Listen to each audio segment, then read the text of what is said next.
it's time to worship a risen Savior. His name is Jesus. Wherever you are, I need you to clap your hands like this. Come on. If you are ready to experience His presence in your homes, in your apartments, in your cars, if you're watching at work, I need you to clap those hands and begin to give Jesus praise. Everybody clap, yo. Father, we want you today, you and only you. Have your way in our spaces today. Invade our spaces like only you can. We love you, Jesus. Come on, let's raise this to our Father. Just open the eyes of my heart, Lord. Open the eyes of my heart, 'cause I want to see you, yeah.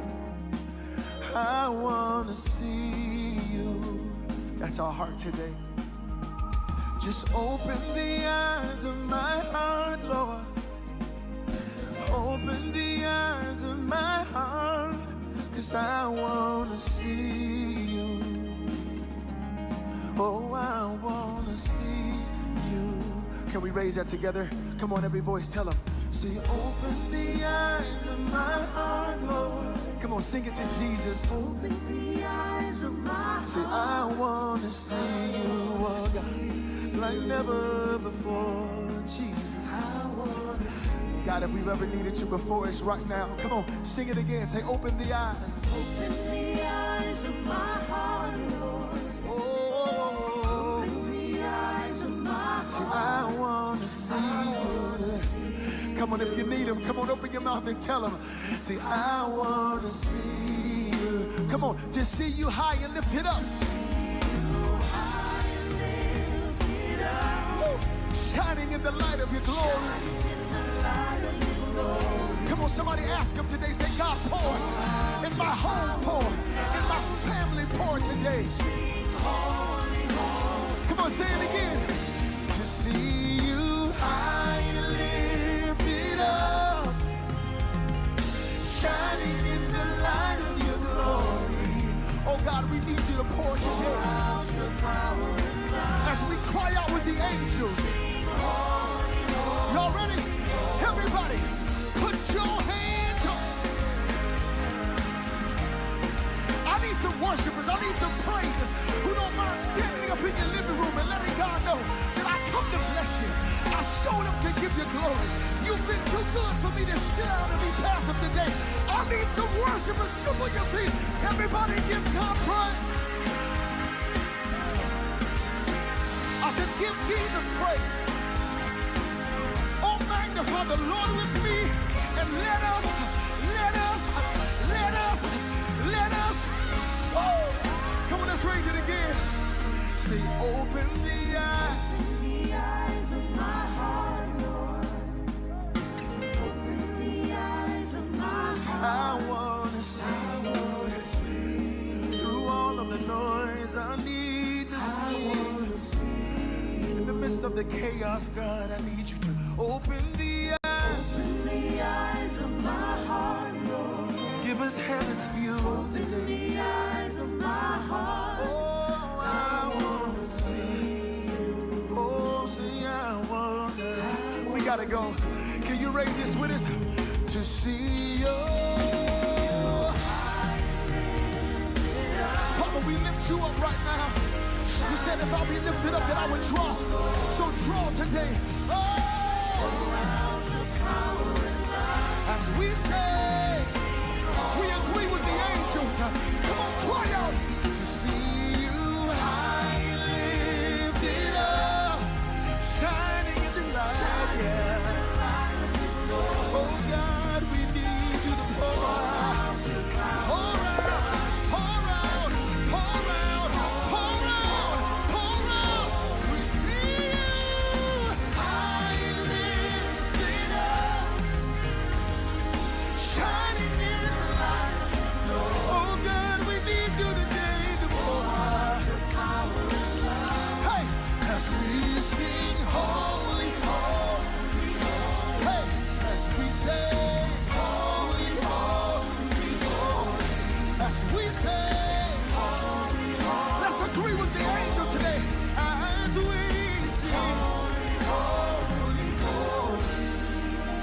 So just open the eyes of every person watching today. Woo. That's it. To every person that's watching, that's in the valley of decisions, God, will you open the eyes of their hearts, God? Woo. Just open the eyes of my heart, Lord. Open the eyes of my heart, 'cause I need to see you. Stay right there. I want to see you. Oh, say I want to see you. Rebasha, I want to see you. If we've ever needed you before, we need you right now. And I want to see you. Come on, team, raise that with us. Say, I want to see you. Oh, I don't care where you're watching from. I need you to lift those hands and just close your eyes and tell them, I want to see for my family today. I want to see for my business today. I want to see. I got some loved ones that need you today. I want to see. Oh, Lord, say I wanna. In the midst of the chaos, God, in the midst of the chaos, God, oh God, in the midst of the chaos, God, would you speak clearly? Shakeba, would you speak clearly today? Would you speak clearly? Because I want to see you. I want to see. If you need him, come on, ask him today. I want to see. We need you. We need you. We need you. We need you. Say, I want to see.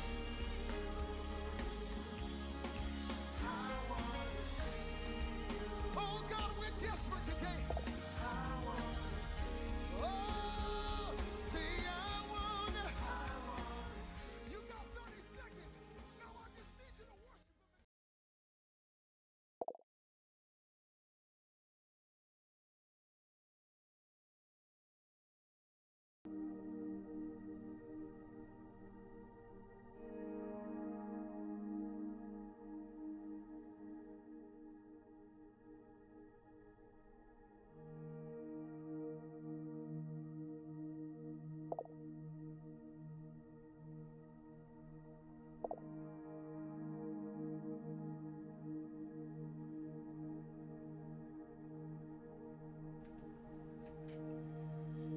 Gloire à Dieu, gloire à Dieu, gloire à Dieu.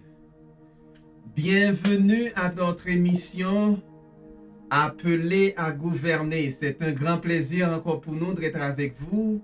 Dieu nous a donné la chance pour que nous puissions respirer, parler, manger, dormir, communiquer. Donc, nous donnons gloire, nous sommes très reconnaissants envers Dieu pour sa grâce, sa bénédiction, pour tout ce qu'il a fait dans notre vie.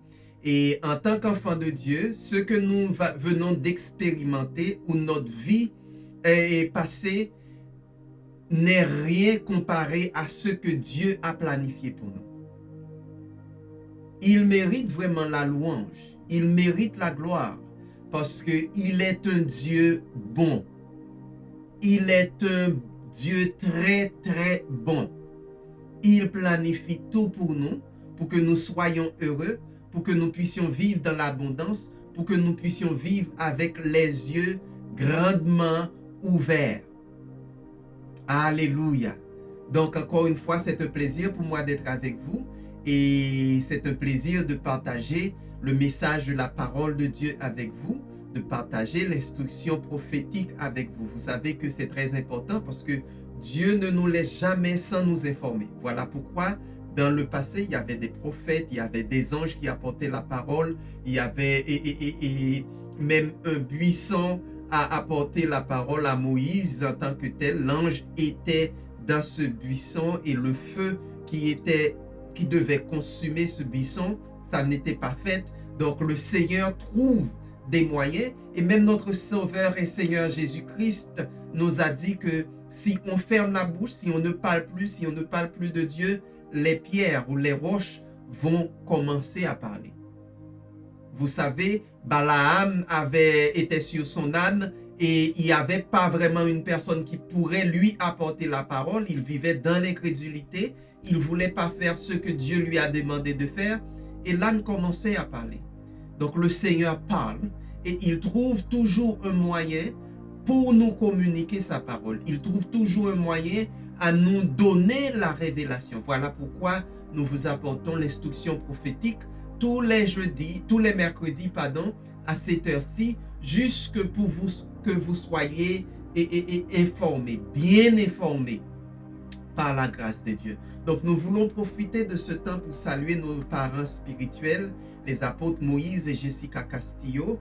Ils nous partagent la parole, ils nous bénissent par leur éducation, leur façon de nous communiquer la parole. Et en retour, nous avons cette capacité ou l'opportunité de vous véhiculer cette même parole. Donc que leur vie soit bénie et que Dieu continue à leur donner, à leur fournir de semences, parce que Dieu donne toujours au semeur. Il prévoit toujours quelque chose pour donner au semeur, parce que quand on sème, Dieu nous donne cette semence. Alléluia, alléluia.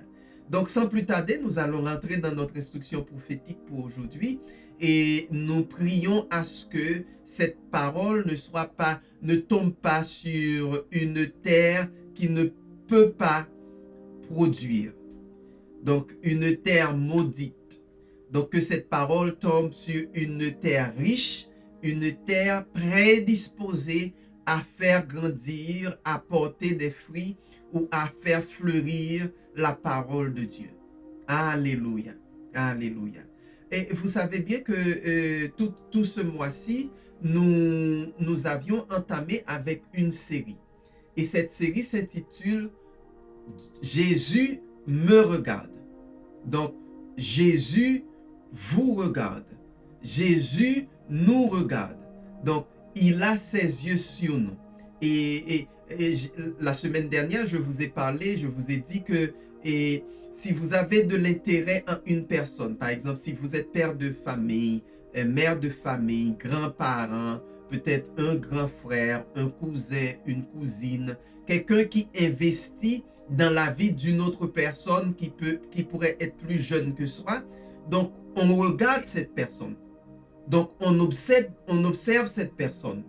On porte une attention particulière à cette personne parce que la vie de cette personne nous intéresse. Donc, on fait en sorte que la personne sache que nous sommes prédisposés. Quand la personne soit en danger, quand la personne fait des choses qui ne sont pas bien, nous sommes là pour ne fais pas ça, ne dis pas ça, n'agis pas comme ça, parce que la vie de cette personne nous porte beaucoup d'intérêt. Nous aimons cette personne et nous ne voulons pas que cette personne ait une vie, soit une vie troublée, une vie tourmentée, une vie perturbée. Donc, pour Dieu, pour notre Sauveur Jésus-Christ, c'est encore plus. Nous, en tant qu'humains, nous ne voyons que sur la surface. Et la semaine dernière, nous avions dit que nous pouvons voir que le corruptible, c'est-à-dire le physique, le concret. Mais notre Seigneur Jésus-Christ va au-delà de ça. Il va jusqu'à l'intérieur. Donc, il voit le cœur, il voit l'intention, il voit l'imagination, il voit tout. Et c'est la raison pour laquelle il n'y a pas de secret pour lui. Il voit tout. Donc, lui qui voit tout, il nous regarde. Lui qui voit tout, il nous regarde. Et certaines fois, on se pose des questions. On se pose des questions. Mais moi, j'aimerais vous poser une question. Saviez-vous que Jésus est présent à toutes les étapes de notre vie? Est-ce que c'est quelque chose que vous connaissez? Par exemple, on pourrait penser que, ok, Jésus-Christ s'intéresse peut-être dans ma joie. Jésus-Christ s'intéresse peut-être dans mes douleurs. Jésus-Christ peut-être s'intéresse et dans la façon que je traite mon frère, peut-être seulement ça, ou Jésus-Christ s'intéresse par le fait que je prêche l'évangile, il s'intéresse à moi, il s'intéresse à sa parole. Peut-être c'est seulement ça qu'on pense. Mais vous savez, quand nous sortons de chez nous, du travail, quand nous venons à la maison, quand nous rentrons au bureau, quand nous communiquons avec une personne, quand nous tombons malades, même quand nous péchons, il est là. Il est là. Parce qu'il est un Dieu omniprésent. Il est un Dieu omniprésent. Et vous savez, omniprésent signifie qu'il est partout. L'exemple que nous avons et la révélation que j'aimerais vous donner, c'est que David l'a dit. Si je monte dans les cieux, tu es là. Si je me trouve jusqu'au profond des eaux, tu es là. Si je suis là où les morts sont, c'est-à-dire à l'intérieur de la terre, où les gens qui connaissent les choses, je ne sais pas, diront que si je suis dans le monde invisible, Seigneur, tu es là. Tu es là. Donc tes yeux me voient n'importe où que je suis. N'importe où que je vais, tu es là. Donc il est un Dieu omniprésent. Omniprésent. Et des fois on peut dire que Dieu m'abandonne. Mais c'est une fausseté. C'est un mensonge qui vient du plus profond de l'enfer. Dieu n'abandonne pas ses enfants. Donc, lorsque nous échouons, lorsque nous faisons même de mauvaises choses, il est présent. De notre côté, il ne cautionne ni ne certifie ce que nous faisons de mal. C'est pas ça.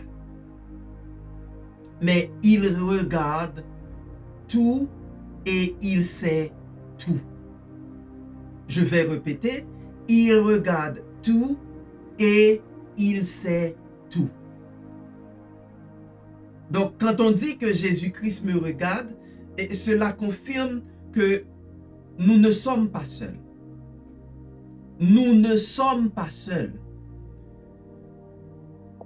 Donc, que vous pouvez partir, que vous vous levez, c'est-à-dire vous faites des choses et que vous prenez des décisions, car Jésus sait. Il sait de quel côté vous êtes.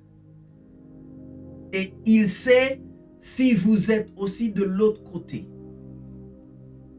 Vous savez, dans la Bible, et nous apprenons que après que Jésus-Christ a fini de nourrir des milliers de gens et aussi à communiquer la parole, à prêcher le royaume aux gens, il a dit aux disciples, allons de l'autre bord.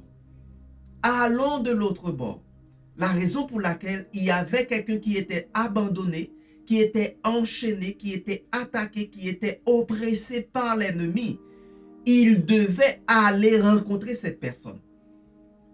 Encore une garantie qui vous dit que Jésus sait, il connaît, il est avec nous. Et qu'est-ce qui est arrivé? Nous savions, nous connaissons l'histoire de l'homme qui était possédé par de légions de démons. L'homme qui souffrait, l'homme qui était abandonné et méprisé par tout le monde à cause du fait qu'il était oppressé par des mauvais esprits. Jésus-Christ connaît, il connaît où cet homme était et il devait partir pour aller délivrer cet homme. Donc, en tant qu'enfant de Dieu, en tant qu'appelé de Dieu, vous ne serez jamais seul. Ça, c'est quelque chose que vous devez comprendre, que vous devez savoir. C'est quelque chose qui doit être, c'est écrire ou gravé sur votre cœur, dans votre conscience. C'est la première connaissance que vous devez avoir, que le Seigneur, notre Sauveur, Jésus le Christ, le roi l'agneau de Dieu, Dieu lui-même ne vous abandonne jamais. Il est là avec vous, il connaît que vous êtes là et il travaille avec vous, il travaille pour vous, il vous défend et il prend des décisions pour vous. Pourquoi? Parce qu'il est le vrai Père. Notre Père céleste prend soin de ses enfants. Je suis père de famille et je peux pas et j'ai jamais inventé de la nourriture pour mes enfants. Tout ce que mes enfants ont besoin, Dieu a déjà créé ces choses. Il a déjà planifié. Donc, rien n'échappe au contrôle de notre Père céleste. Mais il y a une chose que nous devons comprendre. Donc, la situation est, quelle est ma réaction à ce qui m'arrive pour le meilleur et pour le pire? Comment est-ce que je me comporte dans les situations? Quelle est ma réaction dans les temps difficiles, dans les temps de douleur, dans les temps d'attaque? Quelles sont mes réactions? Donc, Jésus-Christ nous regarde constamment et nous motive à faire de meilleures choses pour le royaume, à faire de meilleures choses pour lui. Il nous regarde. Il nous donne le pouvoir, il nous donne la capacité, il nous donne la connaissance en lui pour que nous soyons victorieux. Donc tout ce que nous faisons, il regarde. Il regarde. Il voit. Il regarde. Alléluia. Et nous sommes contents du fait que nous connaissons. Et par exemple, si vous vous plaignez du fait que le pasteur ne me parle pas, et l'apôtre ne m'appelle pas, et la sœur de l'église ne communique avec moi, mon papa ne m'appelle pas, et au travail, les gens ne me regardent pas, je suis seul, je suis abandonné, on m'a laissé seul dans mon coin, personne ne veut me parler, tout le monde me méprise. Ça encore, c'est une fausseté. Parce que le grand des grands, celui que vous avez réellement besoin, est avec vous constamment. Il vous regarde constamment. Donc, c'est pour vous fortifier, c'est pour que vous puissiez comprendre que vous ne serez jamais seul. Le thème que nous avons aujourd'hui est simple, mais je sais que c'est un thème qui est vraiment fort. Si vous voyez comme Dieu voit, cela vient de Dieu. Si vous voyez comme Dieu voit, cela vient de Dieu. Habituellement, nous agissons en fonction de ce que nous voyons. Nous l'avions dit la semaine dernière. De ce que nous ressentons. Nous réagissons par rapport à notre culture. En tant qu'humain, c'est notre capacité. Dans notre corps charnel, dans nos conceptions humaines, c'est la façon que nous faisons les choses. Donc, on le dit souvent que la première impression compte beaucoup. C'est ça qu'on dit.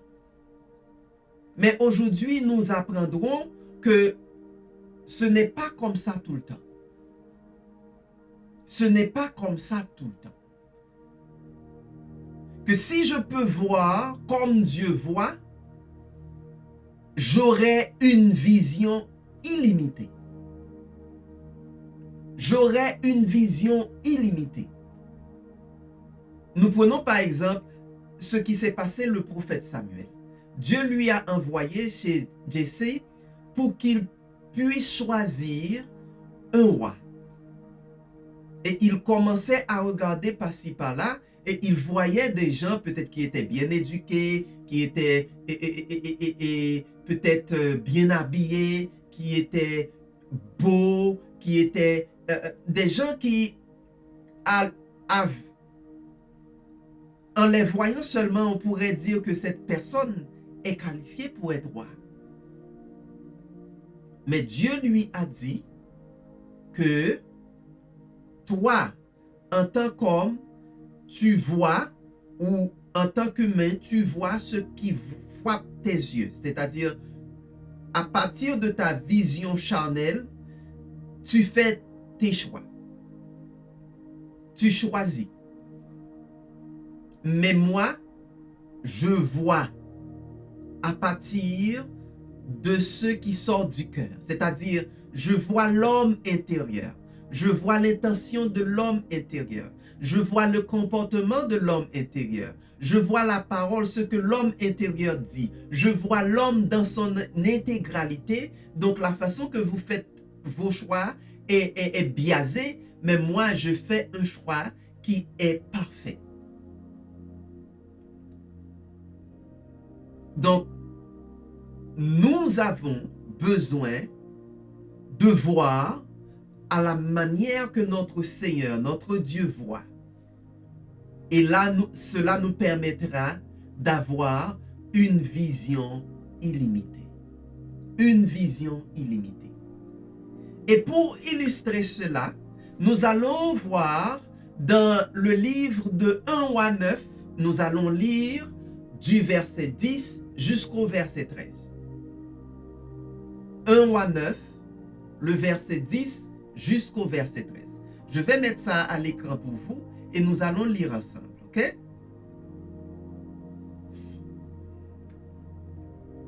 Salomon mit 20 ans pour construire les deux édifices, le temple de l'Éternel et le palais royal.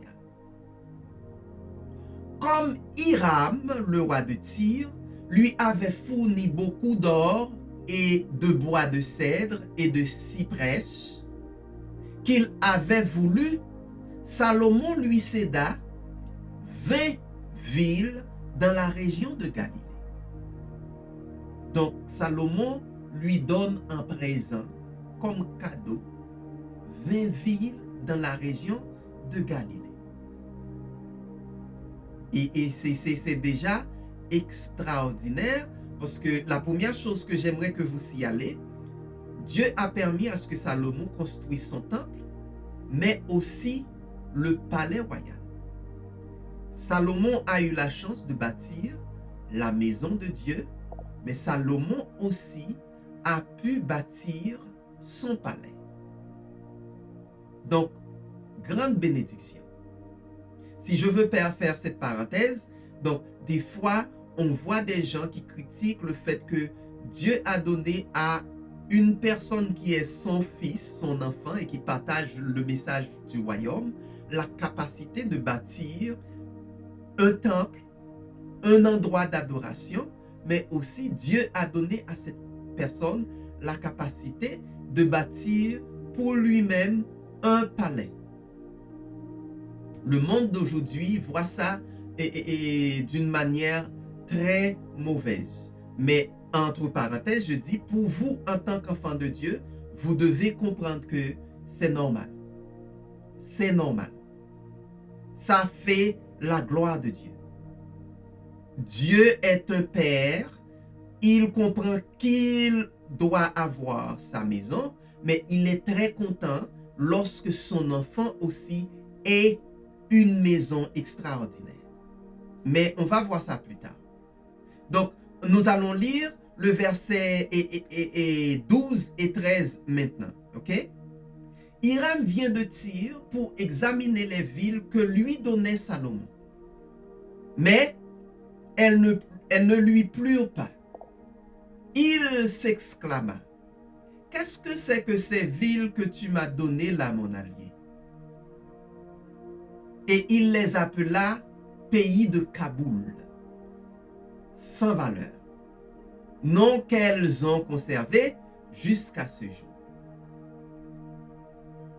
Tout d'abord, j'aimerais vous dire que ce n'est pas ce que je vois en tant qu'enfant de Dieu, mais c'est ce que Dieu a arrangé pour moi. Je répète, ce n'est pas ce que je vois, mais c'est ce que Dieu a arrangé pour moi.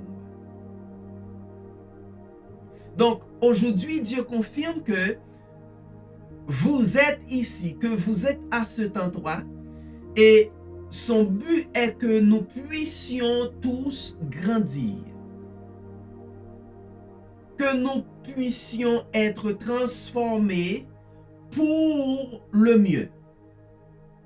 J'ai dit toujours, et c'est ce que le Seigneur veut pour nous, que nous allons de gloire en gloire. Il n'y a pas de recul. Donc que ça aille de mieux en mieux. Oui, on peut passer des examens. Oui, on peut passer des temps difficiles. Oui, on peut passer des temps qu'on peut considérer de douleur. Oui, on peut passer des temps qu'on peut penser, ok, on est dans le désert, mais on n'est plus esclave. On n'est plus esclave. On est dans le désert, en liberté et avec l'espoir qu'à chaque pas qu'on fait, on va plus près de la terre promise. Donc Dieu veut que nous agissons, nous marchons, nous exerçons de gloire en gloire. Donc Dieu veut que nous créions la gloire. Peut-être pour vous c'est bizarre, mais la gloire que vous donnez à Dieu, c'est une gloire que Dieu vous donne la capacité de créer. C'est une gloire que nous pouvons créer. Donc, Dieu veut que nous créions la gloire. Donc, nous remercions le Seigneur aujourd'hui aussi parce que nous pouvons être sur un autel. Nous avons un endroit pour construire un autel. Et vous vous dites, mais qu'est-ce que cela veut dire? Nous avons un endroit où nous puissions bâtir pour dire que cet endroit est dédié à notre Seigneur. Et quand nous sommes à cet endroit, nous nous rencontrons, c'est-à-dire nous sommes ensemble pour louer, pour exalter, pour recevoir de Dieu, pour communiquer dans le sens d'exalter le Seigneur, d'acclamer son nom, de lui donner des sacrifices, les sacrifices ou les fruits de nos lèvres, pour partager la parole, pour exalter le Seigneur. Nous avons ce privilège aujourd'hui. Et vous me demandez, moi oui, c'est simple. Parce que vous vous souvenez, David voulait bâtir un temple pour le Seigneur. David qui était un homme qui cherchait le cœur de Dieu, qui agissait comme exemple, et Dieu l'a dit, c'était un homme selon son cœur. Un homme selon le cœur de Dieu. Et il voulait construire une maison pour le Seigneur. Mais Dieu lui a dit non, pas toi. C'est pas toi qui bâtiras cette maison. Non. Je veux cette maison, mais tu ne seras pas la personne qui aura à bâtir cette maison. Mais nous sommes privilégiés assez. À mesure que nous avons ce désir, nous pouvons bâtir un autel pour Dieu. Donc, en ce qui nous concerne, par conséquent, ce dont nous avons besoin, c'est de commencer. Ce dont nous avons besoin, c'est de commencer. Nous avons besoin de commencer à bâtir. Nous avons besoin de commencer à agir. Nous avons besoin de commencer à avoir un plan pour Dieu. C'est ce que nous avons besoin. Rien ne nous empêche de glorifier le Seigneur en bâtissant pour lui, en mettant un endroit à côté, un endroit spécial pour glorifier le Seigneur. Ce que je veux dire jusqu'à présent, ne méprise pas ou ne critique pas une personne qui veut bâtir c'est une sorte de gymnasium pour glorifier le Seigneur. Ne fais pas ça. Il faut applaudir, il faut célébrer et il faut participer. Donc, on a besoin de commencer. Donc, nous avons ce besoin pour commencer. Commencer à bâtir. Commencer à réfléchir. Qu'est-ce que je vais donner à notre Seigneur? Qu'est-ce que je peux laisser sur terre pour notre Père? Qu'est-ce que je vais faire? La première chose que je veux que vous considérez pour que vous puissiez bâtir quelque chose pour le Seigneur, c'est premièrement, d'avoir une sorte de connexion. C'est la connectivité. C'est d'être connecté avec le Seigneur. Cela veut dire que nous devons partager la vision. Nous devons partager la vision. N'oubliez pas, si je vois, si que vous voyez comme Dieu voit, c'est de Dieu. Donc, vous devez partager la vision de Dieu. Avoir la vision de Dieu. Avoir cette connexion avec Dieu. Et quand nous avons cette connexion avec Dieu, nous avons besoin d'un projet. Nous avons besoin de présenter au Seigneur un projet. Donc, la connexion avec Dieu va susciter en nous un besoin d'un projet, un besoin de présenter à Dieu un projet. Parce que nous voulons faire quelque chose d'extraordinaire pour lui. Nous voulons faire quelque chose de grand pour lui. Nous voulons faire quelque chose de plaisant pour lui. Nous voulons rassembler le monde pour donner gloire. C'est l'idée de tout enfant de Dieu. C'est ça. On veut amener beaucoup d'enfants perdus vers le royaume. Nous avons besoin de ça. Et la deuxième chose que nous devons considérer, nous devons faire des plans et avoir aussi des objectifs. Faisons des plans avec des objectifs.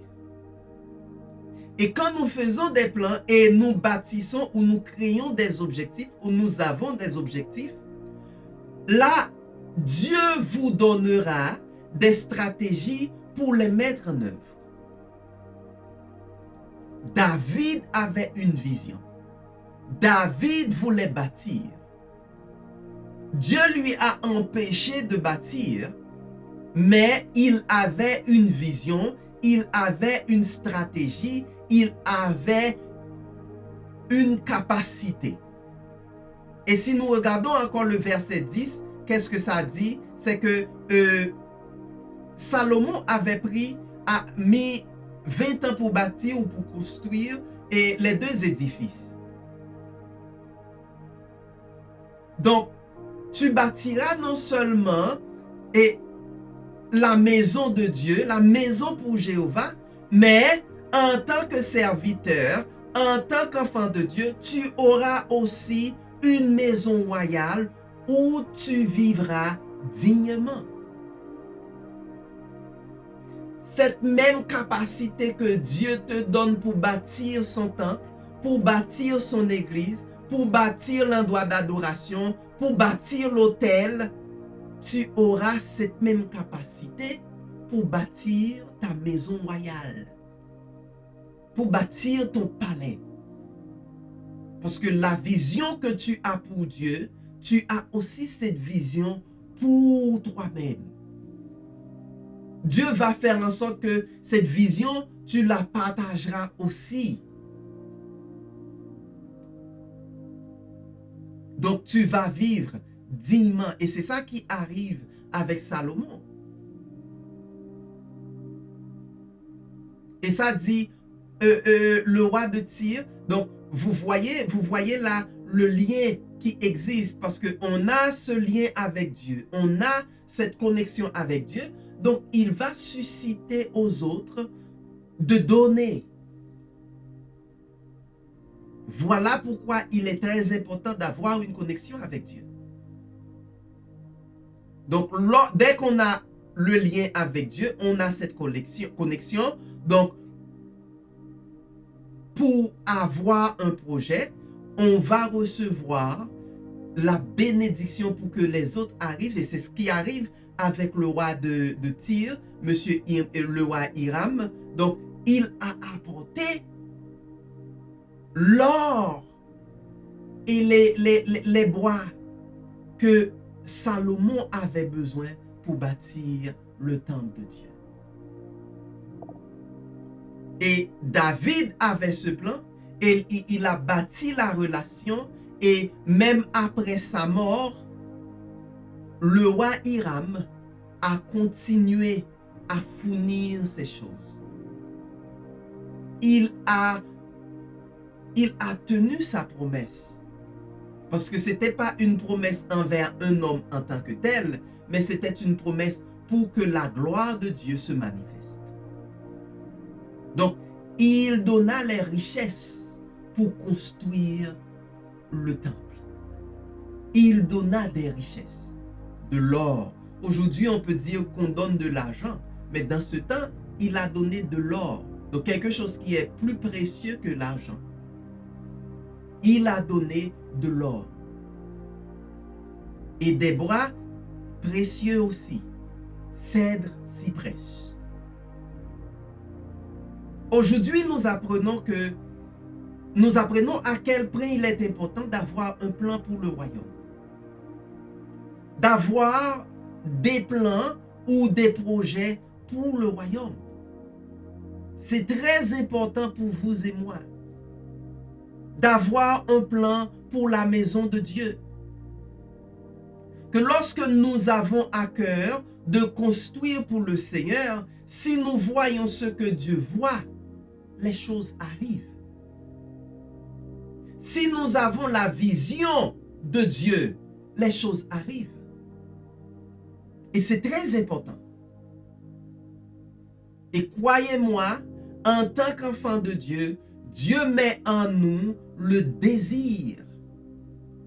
Il faut avoir la vision de Dieu. La troisième chose que je veux que vous considérez, là, c'est question de royaume. Le plus souvent, vous et moi, ce que nous faisons, nous prenons l'affaire de Dieu comme totalement notre affaire. Donc, on le planifie et on le tient. OK? On le tient et on le garde non seulement précieusement, mais on ne partage pas avec les autres. Mais si nous comprenons les affaires de Dieu, Dieu prépare toujours, Dieu veut toujours que nous enseignions les autres la vision, que nous partageons avec les autres la vision. Vous allez dire, est-ce que c'est vrai? Oui, c'est vrai. Dieu a fait en sorte que Moïse a partagé sa vision avec Josué. Dieu a fait en sorte que, et Jésus lui-même, notre Dieu, a planifié à ce qu'il y a 12 disciples qui comprenaient la vision, et non seulement ces 12 disciples étaient totalement et entièrement enseignés de ce que Jésus-Christ, notre Dieu, est venu faire dans ce monde pour qu'il y ait continuité. Donc, nous devons enseigner à continuer avec la vision. C'est notre appel à nous. Parce que Dieu nous appelle à vivre un certain temps, mais son travail doit continuer. Donc, nous devons enseigner. Donc, que nous soyons sur terre ou non, que ça continue. Donc, David a tout préparé pour que Salomon puisse continuer avec la vision. David a laissé un projet. En tant qu'enfant de Dieu, oui, vous avez cette vision et vous commencez à travailler dessus, mais est-ce que vous avez la capacité de partager la vision en sorte que dès que Dieu vous appelle, qu'il y ait une autre personne qui continue avec la vision? Donc l'onction que Dieu vous donne, il vous donne cette onction pour que vous puissiez partager cette onction avec des autres gens pour que les gens puissent continuer avec la vision. Si vous ne savez pas quand Dieu va vous appeler, mais une chose est certaine pour vous, que Dieu va continuer avec la mission. Pourquoi? C'est parce que il y a une autre personne, il y a des autres personnes qui sont bien éduquées par rapport à votre vision. C'est très important. La quatrième chose que j'aimerais que vous considérez, et c'est très important, n'oubliez pas que c'est instruction prophétique. Donc c'est pour vous préparer pour le travail, pour l'appel, pour ce que Dieu a pour vous. Et que pour l'éternité, que vous soyez toujours dans la joie, connaissant que le Seigneur va vous dire, viens, ton fidèle serviteur.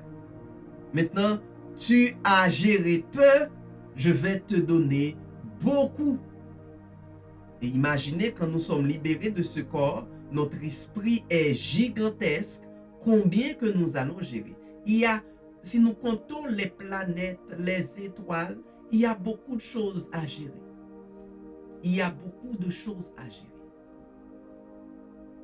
La quatrième chose que nous devons considérer, c'est nous devons passer le relais à une génération à venir qui fait les choses bien et mieux que nous.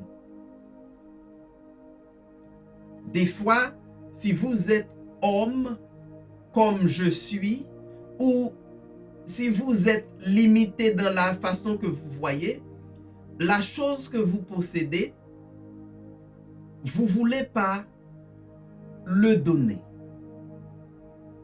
Ou dans votre pensée, cette génération ne connaît rien. Cette génération n'est pas assez sage. Cette génération ne peut pas grandir avec ce que Dieu me donne. Cette génération n'a pas la capacité. Non. Non. Il faut avoir la compréhension que Dieu fait en sorte que l'homme progresse. Un enfant de Dieu doit progresser. Donc moi, si je peux faire A bien, mon enfant va continuer à faire B. Mais le B que mon enfant va faire, ça va être mieux. Quel que soit un enfant spirituel ou un enfant biologique, je dois comprendre que Dieu a mis en la génération à venir la capacité de mieux faire. Donc nous devons avoir le courage, l'intuition, la capacité de passer le relais à la génération à venir. C'est-à-dire de les mettre en une position pour que cette génération puisse prendre la relève. Comme nous le voyons dans les Jeux olympiques, on court, on a le relais, on court, on est fatigué, on est épuisé. Mais la personne qui va prendre le relais n'est pas derrière nous. Cette personne est avant nous. Donc, on passe le relais pour que la course puisse être efficace et que cette personne puisse aller plus vite que nous. Donc, nous serons nommés comme ceux qui ont commencé. Oui, David a commencé, mais il y avait une autre personne qui a pu bâtir et a pu améliorer la chose parfaitement.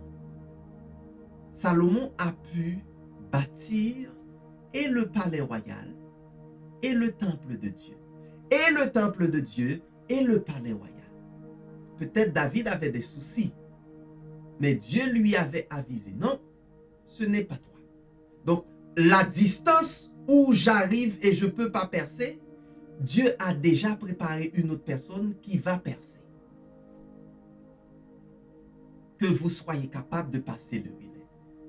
Donc, vous et moi en tant qu'enfants de Dieu, quand nous sommes reconnaissants, nous savons comment bénir les autres. Je vais répéter, quand nous sommes reconnaissants, cela nous permet d'avoir le savoir comment bénir les autres. Et ça, le verset 11 et 12, dans le verset 11, 12 et 13, cela nous enseigne quoi? Hiram vint de Tyr pour examiner les villes que Salomon lui avait données. Ça, c'est le verset 12, mais dans le verset 11, nous savons que Salomon avait donné 20 villes. 20 villes. 20 villes. Donc, pour l'or, pour l'argent, pour l'or, pour les bras précieux que Hiram avait donné, Salomon lui a donné comme présent 20 villes. C'est très important que vous compreniez l'importance. Donc, des fois, vous et moi, la bénédiction n'est pas ce que nous pensons. La bénédiction n'est pas ce que je pense.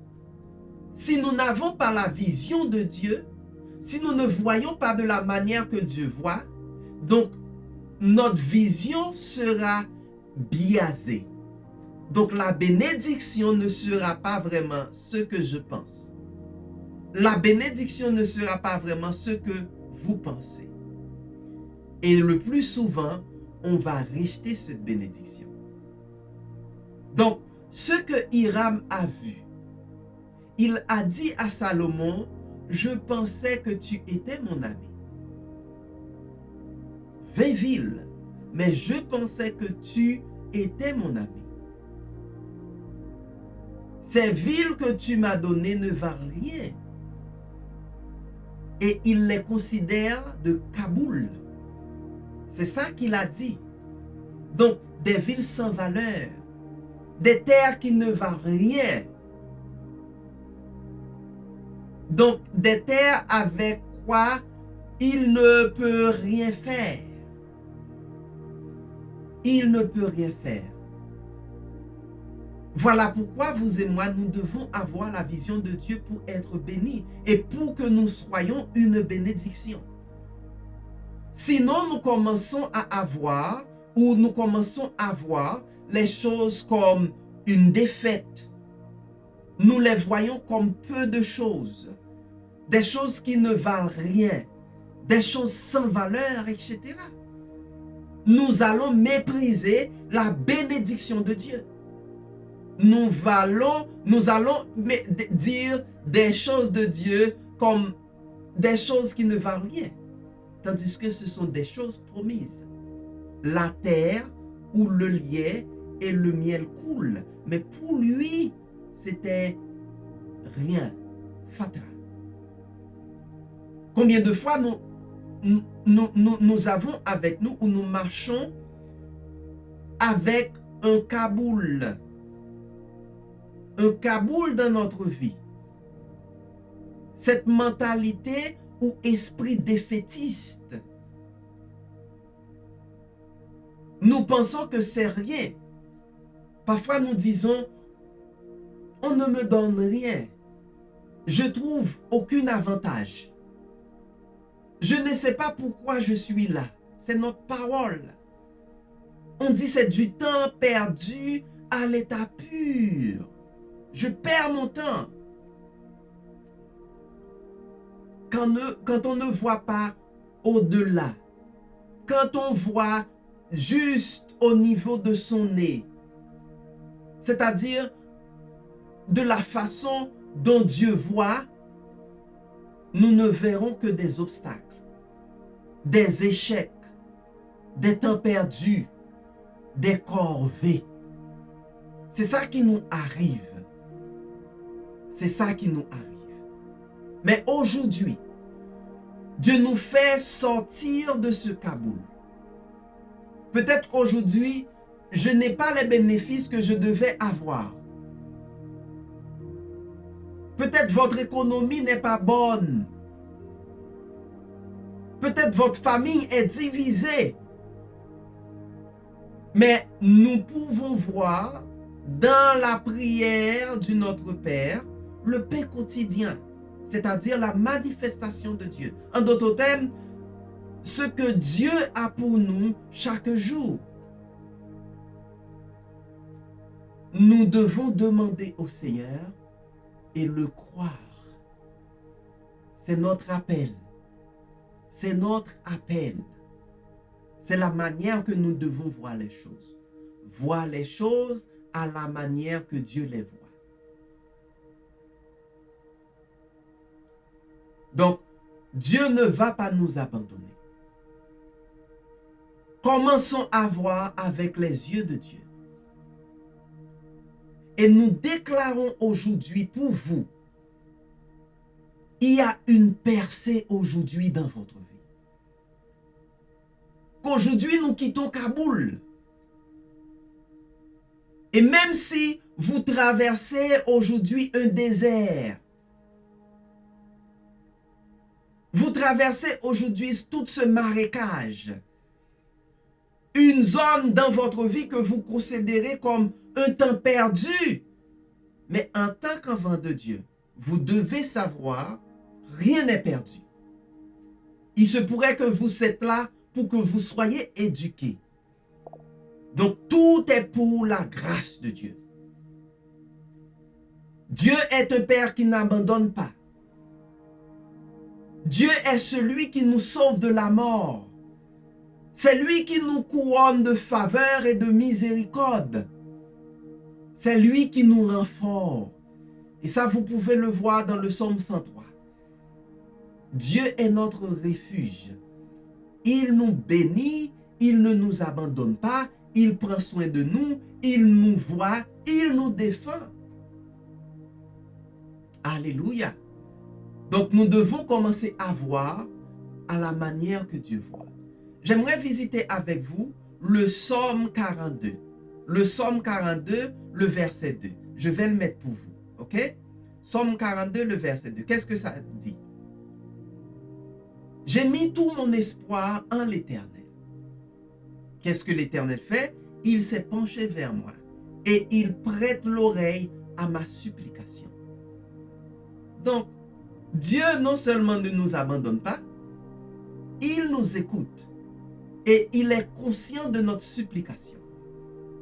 Donc, il est conscient de notre conscience, de nos besoins, des projets que nous avons, des plans, des objectifs que nous avons. Il est conscient, il porte l'oreille à ma supplication. Donc, il m'a donné un chemin, il m'a donné un moyen, il m'a donné des façons, il m'a donné des buts, il m'a donné un but, il m'a donné des raisons de faire.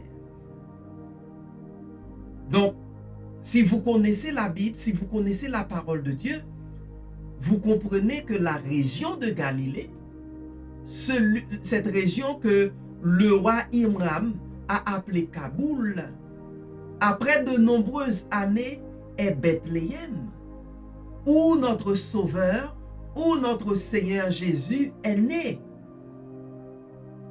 Donc, aujourd'hui, Dieu transforme Kaboul en Bethléem, en un lieu, en une situation qui transforme en vie, qui apporte la vie, là, Dieu déclare qu'il est avec nous, Emmanuel, en bonne chose, en une chose agréable, en une terre parfaite. C'est ce que Dieu a pour vous. C'est ce que Dieu a pour moi. Donc, il fait de toi une crèche d'où viendra le meilleur, la plus grande bénédiction. Il fait de toi une nation. Vous dites pas, mais vous dites que, mais Josué, je suis une seule personne. Je ne suis pas une nation. Ici, dans Liberté pour les Nations, Dieu nous voit comme nation. Et c'est comme ça que nous considérons les autres, comme une nation. Et dans Genèse 12, le verset 2, qu'est-ce que ça dit? Je vais le mettre pour vous. Genèse 12, le verset 2, Dieu dit, je ferai de toi l'ancêtre d'un peuple ou d'un grand peuple. Je te bénirai et je ferai de toi un personnage renommé et tu deviendras une source de bénédiction pour d'autres. Ça, c'est une promesse.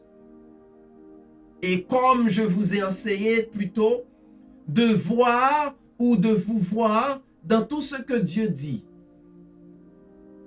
Que vous faites partie de la promesse de Dieu. Quand Dieu parle à une autre personne, c'est pour vous donner l'exemple. Donc, ce qu'il a dit à Abraham, il vous le dit. Oui, Jésus-Christ me regarde. Et il réveille le matin pour ceux qui sont dans le ténèbre. Il me regarde. Donc, le soleil de justice, le Père éternel, il nous le dit, et c'est quelque chose que vous le savez, je suis avec vous tous les jours. Tous les jours. Pas pour aujourd'hui, pas pour demain seulement, mais jusqu'à la fin. Jusqu'à la fin. Jusqu'à la consommation des siècles. Jusqu'à la consommation des siècles. Donc, arrêtons de dire que je suis abandonné, je suis seul, parce que le Seigneur est avec nous. Apprenons tout simplement à glorifier le Seigneur. Apprenons tout simplement à lui donner ce qui lui est dû. Louange, gloire. Commençons à bâtir pour le Seigneur. Commençons à glorifier le Seigneur. Commençons à faire de lui notre joyau. Commençons à faire de lui notre précieux cadeau. Ayons des visions, ayons des plans, des projets. Partageons ces projets. Formons des gens qui peuvent aller avec ces projets assez loin. Ça, ce sont des choses que nous devons comprendre. Nous devons apprendre. Et n'oubliez pas, ces choses-là nous préparent pour les plus grandes choses que Dieu a pour nous. Il va nous donner la provision. C'est notre appel, mon frère.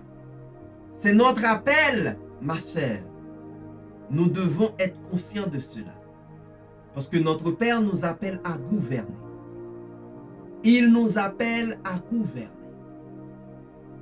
Il ne nous appelle pas à être des gens qui subissent un gouvernement. Mais il nous appelle pour que nous soyons le gouvernement, son gouvernement sur terre. Et n'oublie pas que la terre attend à ce que nous soyons révélés, que nous ayons des projets. Pourquoi? Parce que nos projets seront des projets justes. Nous serons pour la terre la justice. Nous ferons des choses pour le monde.